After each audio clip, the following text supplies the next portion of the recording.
Hey everyone, it's Todd Hazelwood here, and I'm just doing a quick recap of round one of the Supercars Championship, which was held at Bathurst for the Mount Panorama 500.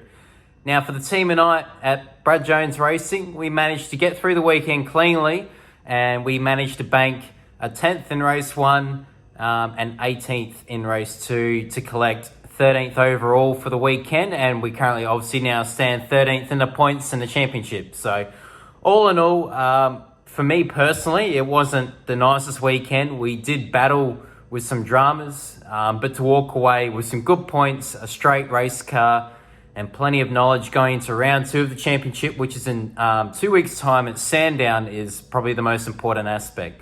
But yeah, getting into detail over the course of the weekend, it was a very fast-paced event. It's almost hard to believe that it's already all over. It went so fast.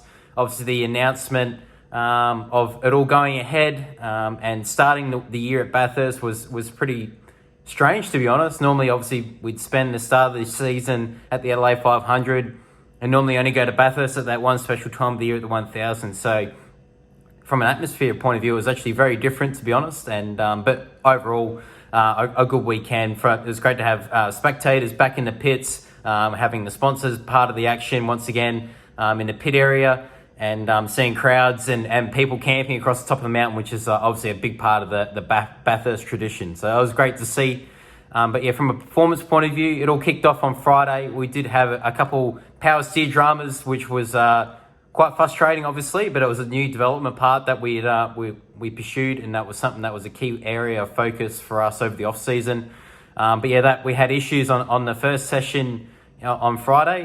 We put a replacement rack in for the second session, which obviously catastrophically let go at the start of the session. So we didn't get much running in practice, which was essentially a big disadvantage for the team and I for the Dunlop Super Dealer number 14, going into qualifying straight into it Saturday morning. And the biggest thing there, not only did we get not to do much running, we also didn't do hardly any running on a new green tyre. And the conditions for Saturday morning were completely different as well. So, yeah, we went into the qualifying session a little bit blind, but we still managed to salvage 16th, which I was actually pretty happy about, because I didn't feel I thought that was probably maximising our result. I think if we could have been just outside the top 10, that was personally my target. So, yeah, to get 16th wasn't too bad. And then the race itself was pretty crazy. It was a 40-lap race, 250 Ks, so very similar to the Adelaide 500, where the first race is always pretty brutal. The body feels that it's all the little muscles in your body that's feeling it as the race goes on and getting used to the hot pedal box again, and feels like your foot's on fire with the last sort of 20-odd laps to go. But yeah, for us, we didn't have the car pace to be contending with the front runners. And looking back at the result, I think if we had ultimate car pace, we could have ultimately probably finished around 6th or 7th if all going well. We had a fantastic strategy. The team did a marvellous job there managing that, and we managed to pass some people in the pits and yeah, have good tyre life towards the end of the stint. But yeah, just from a lack of pace, we did lose a couple of spots towards the end of the race. We fell back to 10th. But overall, considering the Friday that we had, the dramas with the power steering issue, we also had a cracked cylinder head during the race, which was hurting our straight line performance. So yeah, there's a number of things that just certainly weren't going our way. But to walk away with 10th in race one, I was personally very happy about and very relieved. But there was certainly plenty of fire in the belly to improve for Sunday. So it was a big Saturday night service work for the team. So we had the transaxle out and the engine out, which obviously with the cracked cylinder head we needed to replace. So we took that out, put another engine in overnight, and we also came up with a new setup philosophy, because we certainly, as a collective group at Brad Jones Racing, with all 4 cars, we weren't happy with the setup. The car wasn't working to our liking, and from my point of view, I was ready to push into a new direction, and that obviously was very risky going into Sunday, not with an untested product, but we felt that we had to do something, and I was a guinea pig for that. So went into qualifying on Sunday. Car wasn't in its window, but I thought we made a solid direction in the right path. So it was only P19 that we managed to salvage, but we kind of had to bite the bullet a little bit and suck it up and keep working on the, I suppose, the big term goal, which is trying to find a new direction in car setup.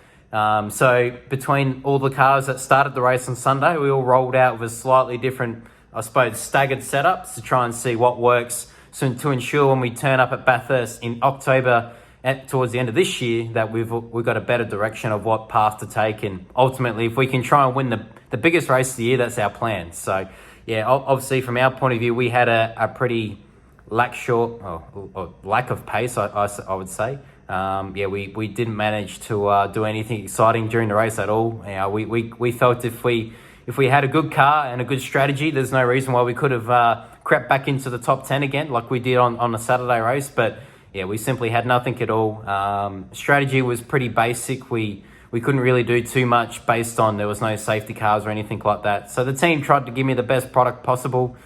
We managed to pick up one position, which is far from my expectations. We want to be fighting for consistent top 10 finishes and inside that top 5 where we can. So from my point of view, it was a bit disappointing, but certainly wasn't from a lack of trying and a lack of preparation. The team at BJR did a tremendous job all weekend. They fought hard. They put in the hours, and now it's time to, I suppose, learn from what we can from this weekend, and now prepare for round 2 of the Supercars Championship, which heads to Sandown in Victoria for round 2. So that's going to be a sprint format where there'll be 3 races, and I think that circuit will really suit the BJR chassis. We're back on the soft tyre. It's a track that I've had good success in the past, and got full confidence that we'll be able to bounce back, get the cars performing the way that they should be, and we'll get some ultimately hunting for some good results. So watch this space. I'll keep you updated as much as I can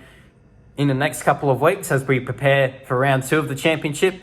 But I just want to say a special thank you for your amazing support leading into this weekend for what was round 1 of the championship. Obviously, it didn't go to plan, but there were some positives to take away from it. I think we'll have a fast car moving forward, but we've got a straight chassis. We've got some good points to start the season with, and we look forward to rolling into the next challenge. So thanks again, and look forward to keeping you updated as the weeks progress and we get closer to round 2. So thank you very much. Chat soon. Todd.